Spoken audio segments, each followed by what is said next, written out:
देखंतु वर्तमान आमे विभिन्न शब्द को निजस्व ज्ञान व प्रज्ञा आधार रे विचार करुचे।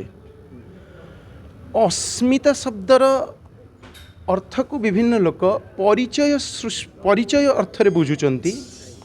अस्मिता किंतु कहिले वास्तव रे अस्तित्व को ही बुझाए। आपण माने जानिचंती ना नहीं मु जानिनी।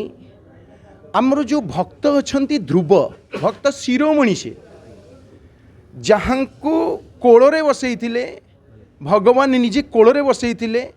तांकर पुओंक ना थिला उत्कल। ध्रुवंकर पुओ थिले उत्कल।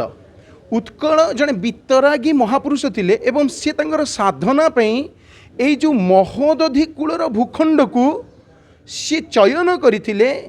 प्राची तटर प्राची नदी अववाहिकार अनेक स्थान रे सी आमर निजर साधना करथिले एवं तांकर से साधनार्जित तेजस्नात यही भूखंडर नाम उत्कल बोली परिचित होइतिला।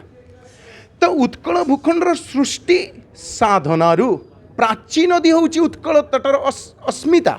प्राची होउचंती उत्कलर अस्तित्व और परिचय। कहीं नदी कूल ही सभ्यतार उद्रेक होता। नदी कूल प्रथमे जनबसती सृष्टि होता।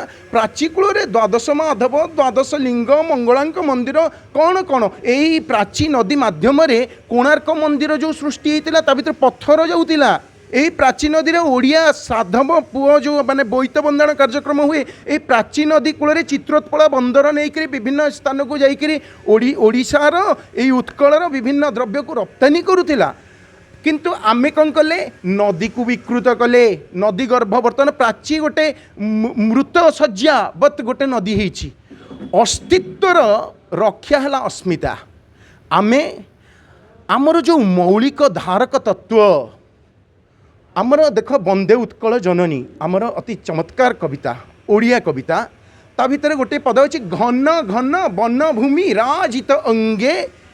घन घन वनभूमि सघन वनभूमि रे परिवेष्टित प्राकृतिक सुषमा संभार रे नैसर्गिक सौंदर्य रे जेतेबेले प्रतिभात होउतिबो ए भूमि धीरे धीरे धीरे धीरे आमे विकास बोली कही प्रकृति को विकृत करिकरी विकास विकासर डिंडिम पिटिबा। ये केते दूर विकास खाली शिल्प कल कारखाना स्थापन करदेले हेबनी। जोटा मूलतः आमको जो प्रकृति परिवेश नदी पहाड़ पर्वत गोधन ये जेतिक सब जिनस आमको मिली भगवान प्रदत्त ए भूखंड रे तार अस्तित्व रक्षा करवा। आमे जितेबेले राज्य रे